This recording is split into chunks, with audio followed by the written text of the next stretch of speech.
Hoi hoi! I know it's day 2, but I thought I would go through the Halo puzzle event and also the new Wizard's Hollow that we have at the moment. Now, Halo here is an interesting puzzle event because it is a new mythical, of course, and it is the main puzzle event reward here. Along with that, we've got insignias, maze coins, snug chests, stuff like that. But the thing about Halo is that you can actually get Halo from part of a collection currently, that being the new Festive Fun Holiday Collection, because we can get orbs for Duo Dive, we can get orbs for Snow Globe, and we can also get tons of orbs for Halo. And at the moment, I actually can summon Halo if I want to, because we've already got the orbs for it. Like if I search in Halo over here, you'll see that we already have 150 orbs for Halo. Well, I say I can summon it. Obviously, we'd need just a few more, or we'd have to wait until the summon happy hour because it's 200 orbs, but we can pretty much get the dragon as it is. But if instead you didn't go for the bauble chest, the festive chest, then you can just get this dragon through the puzzle event itself. And I guess if you get the dragon through the puzzle event, you can use those extra orbs to empower it for free. And I mean, a free empowered mythical is never a bad thing, even if it doesn't have the elements you necessarily really desire at the moment, but still a nice pickup. And then of course we've got all the other dragons. We have a holiday chest that we can get, well, a few holiday chests that we can get even. But of course, if you want to make the best progress you can in the maze event, you'd want to be getting at least the 2,000 maze coins that are on offer. But when it comes to puzzle events themselves, I've been through these tons of times. You can see any of the previous puzzle event guides I've ever done. But the first thing that you're going to want to think about with puzzle events when you are actually doing the Candy Crush bit of it is how can you keep your combo pieces? And I mean, the first thing that I'm going to see on this board right here is going to be the 5-drop.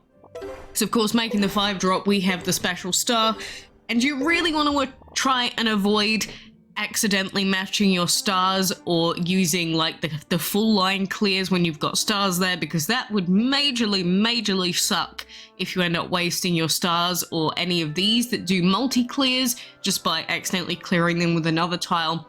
But you want to be making like the 4 drops and things like that wherever you can, the multis. You know, getting the 3s isn't too bad. But with a board like this, usually if you get 2 stars next to each other, you want to avoid popping the stars together, even if you get a full board wipe, usually.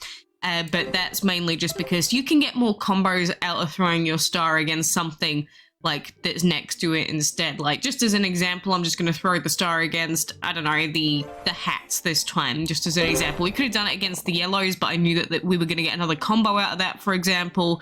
So just trying to keep all of these line clears up will be a big difference when you are trying to make headway through in this event. But can I just say right now that one thing I love about this puzzle event, even if it is a puzzle event, is how cute these little penguins are and just these little icons in general. Usually these are all the same, but I actually adore these little puzzle event icons that they've got. Like, keep making it more festive themed. I would love that going forward. But you know, generally, if you want to get your hands on the new mythical dragon, it's roughly in the 800 range, 800, 850 range in terms of how many puzzle moves you'll need. And of course, if you want to get your hands on tons of extra puzzle moves, you would be making headway through these quests. And I mean, one of them's super simple, winning quest battles. You just have to make sure that you have dragons available to do the quests as they come up. I mean, we've got tons of quests at the moment. Like if you've got Judgment, Death, Atlanteans coming up in another 30 minutes. We have mythical quests in 3 minutes. We've got the snug quests in 1 minute. So the quest one this time is actually going to be quite easy, especially considering how many stages. So you're going to have days and days of free quests coming through. So you should, in theory, be able to get quite a lot of these quest ones done and get lots of bonus currency for this particular puzzle event.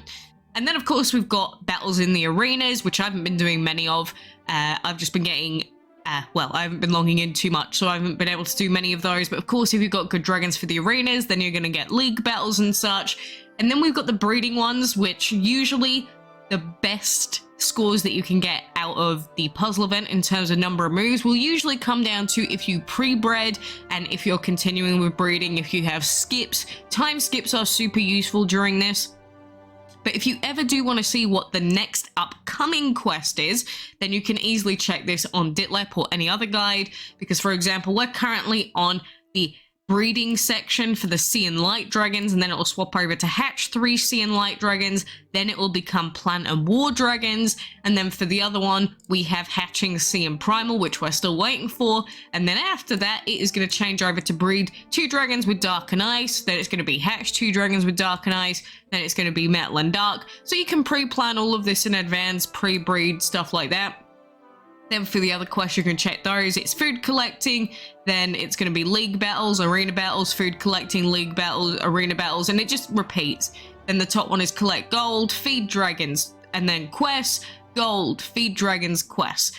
Now, you can get some bonus moves if you're ever stuck right towards the end and you just need a few more moves. You can actually skip this quest battles one. It's only 3 gems, and then you've got 2 really easy quests that you can do straight away for that one for some bonus moves. Obviously, if you can avoid it, try not to gem anything, but just be making your way through on these events and trying to, again, not waste any of these full area clears that you get.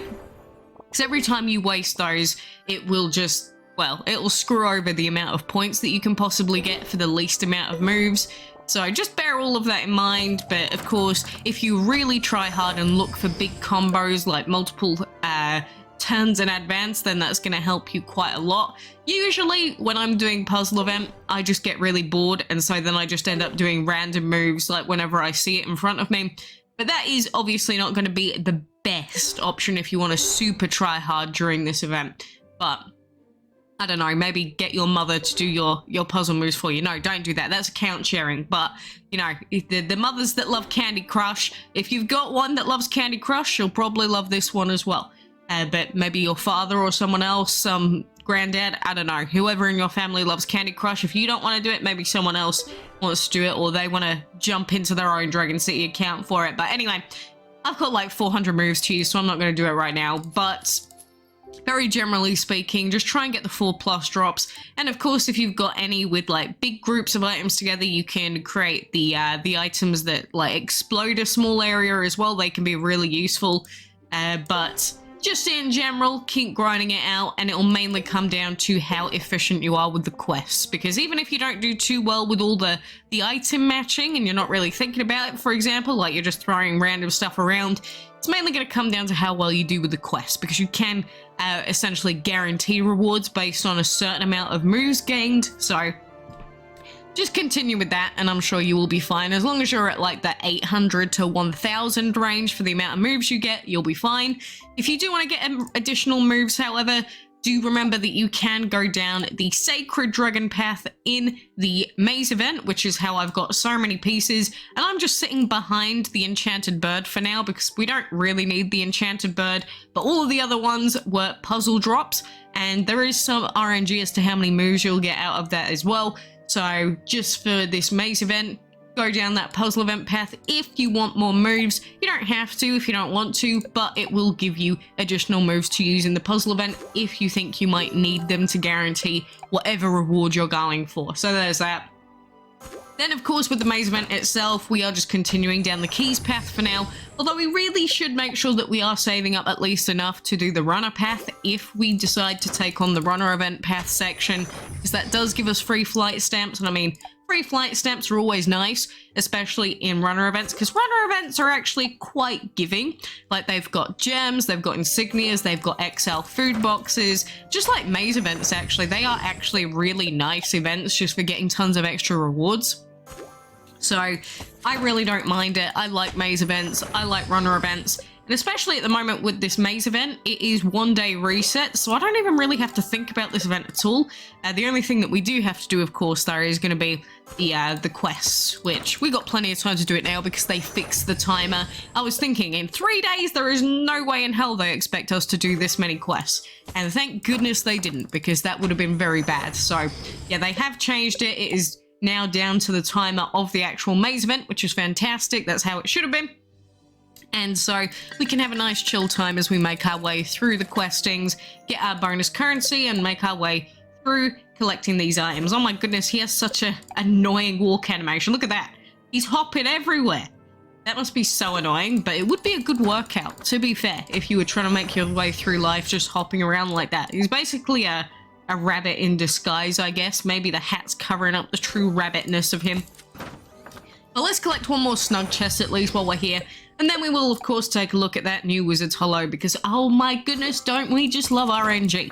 And no, I do not love RNG. I hate RNG, but, you know, sometimes Wizard's Hollows can be pretty decent and worth the risk.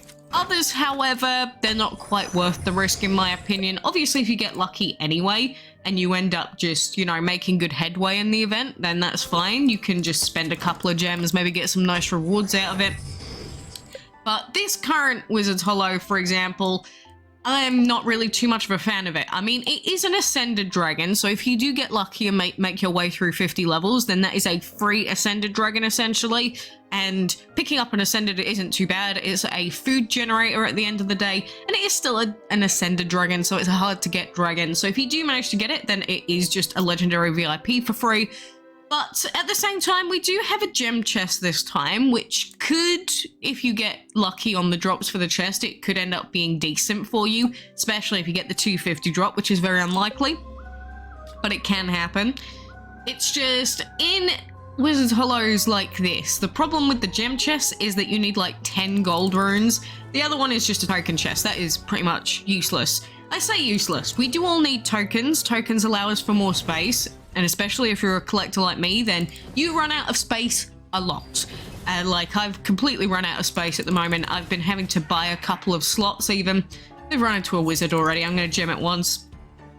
But tokens do have a use, but compared to the other possible rewards we could have here, like just think it's a token chest. Instead, we could have something that guarantees gem drops. Or it could be like an XL food box for that amount of blue runes. So, although I do like tokens because they are useful in some capacity, they're just not the big drops that we would be hoping and praying for, if you know what I mean. And there we go, we've run into our second wizard. It is not worth spending more gems at this point, especially when we've got High Corrupted Time Race coming up. So, oh, that hurt my brain. But that is going to be a cancel out because when we've got High Corrupted Time Race coming up and potentially might spend a couple of gems if you really need to for a specific reward in a puzzle event, I'm not going to be wasting it on this one just hoping for some gold rune drops and to get to 50 when we've died twice that early on. I'm just not going to do it. Maybe you want to take another chance and pay another 10 to give it another opportunity, but I don't think it's worth it personally. And that's the problem with these Wizard's Hollows when you get screwed over that early. I mean, chances are you are going to run into at least one wizard that early on, but 2 of them is a little unlucky, but it is the way that it is. So, for now, GG go next on the Wizard's Hollow. Just be aware that it exists, and we will continue opening up these Saving Snow Globia collections, of course. I mean, getting our Choco Carrots and Snow Globes, at the moment I'm sitting at 11 out of 23. 11 out of 30, 3 out of 7, so we're probably not going for this collection, to be honest with you. I'm not really focusing on the Phoenix perk, but any of the others that we pick up along the way, like the Orbs chest, the damage perks, the Legendary Jokers, I'm more than happy to pick up random stuff from those. I'm mainly interested in the Festive Fun one, because we do have Duo Dive that's going to finish hatching very soon, and then we can get him just, you know, empowered up because we're going to be getting tons of extra orbs for him for all of the extra festive chests that we pick up along the way. So he may be double ice, so he's not going to be the most useful dragon ever, but any dragon that is empowered has their uses. But it would be really nice to get all of the orbs of Snow Globe. It's probably not going to happen, but he is a very cool looking dragon. He would be a nice mythical to be able to get empowered up a bit. Plus he's got Dream Element, which has their uses against, like, you know, the Blood Gods, the Sinfuls that still get used to this day. Aside from that, we do have our new daily breeding island, which the only new one for me is Mighty. You could give your RNG a chance at breeding Mr. High Camouflage as well. But I think that for the most part, it is just chilling out with the maze event for now. But in 4 days' time, it will be time for the new High Corrupted Time Race. So any gems and anything else that you pick up from Maze Event, anything that you pick up from, you know, the puzzle event as well, like all the extra rewards and everything else, just make sure that you are very much prepared for the upcoming High Corrupted Time Race after this event finishes, because you do not want to be getting into a High Corrupted Time Race, not expecting it, and then suddenly all of your farms are full, all your breeding den and hatchery is full as well. You don't want to be doing that. So just be aware that in like 3 days time that you want to stop putting like the super long food timers in. You want to stop putting the super long breeds and hatches in. Of course, we've got hatching chest at the moment, so get hatching all of your long timer dragons and any of your you know, any of your puzzle event breeding and such that's going on. Make sure you do those, which I do need to put a pre-breed in this breeding mountain in a second, but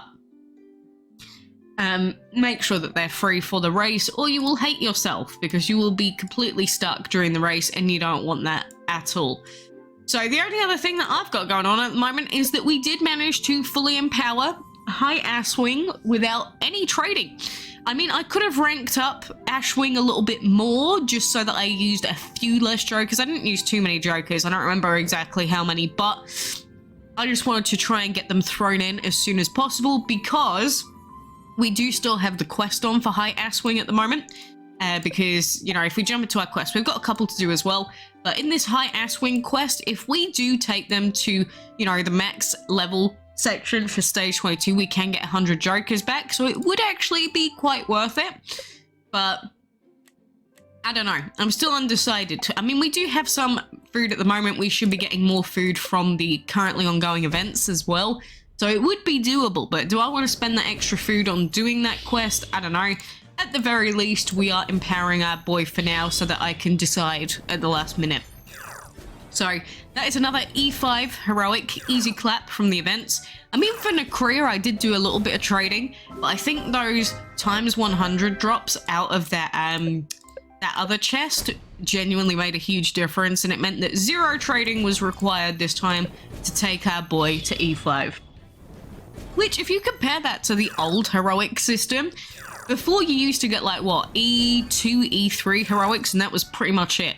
Yeah, the dragons were 100 orbs back then, but it was so much harder to get the E4 and E5 stars on them, so I'm actually a big fan of it, personally. I don't know about everyone else, but I'm a big fan of the new changes to the heroic questing system and everything.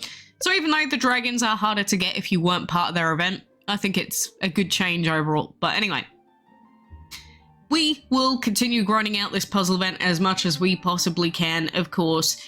But it is going to be big grind heavy, spending all of our currency. And there, I just wanted to do that as an example, because you see there was this item here, and then there was the item at the bottom that was also another one of these full clears. And if you do that, it will clear the other one. So I know that I said not to do that. That's why I'm showing you right now, just for anyone that was confused earlier. If you do full clear on another full clear item, it doesn't like double use it or anything. It will just clear that item. And that is a big way to end up ruining a lot of your progress in this event. If you do that too often, you're essentially just wasting them. So please bear that in mind. I know that sometimes during puzzle events, people get a bit confused when I talk about which items to move into others. But you just don't want to be wasting stuff for no reason. There is no need for it when you can just, you know, do every other movement that you possibly can. Sometimes you might get stuck and it may force you into that being the only tile that you can move, but it's going to be quite rare. Aside from that, you should have a good opportunity to be able to, you know, throw some other things around anyway. But anyway, I'm not really thinking about this event. I'm just doing the random movements as I usually would. So don't do that. Do as I say, not as I do in terms of the puzzle events, but I'm sure you'll be fine. Again, level 2, we can move up. It's fine. We'll make our way towards our holiday chest, get our lovely stud chest, and get our lovely collection stuff going. So for now, thank you for joining me. Good luck in your Wizard's Hollow, and I hope that you get everything that you want out of this maze and puzzle event.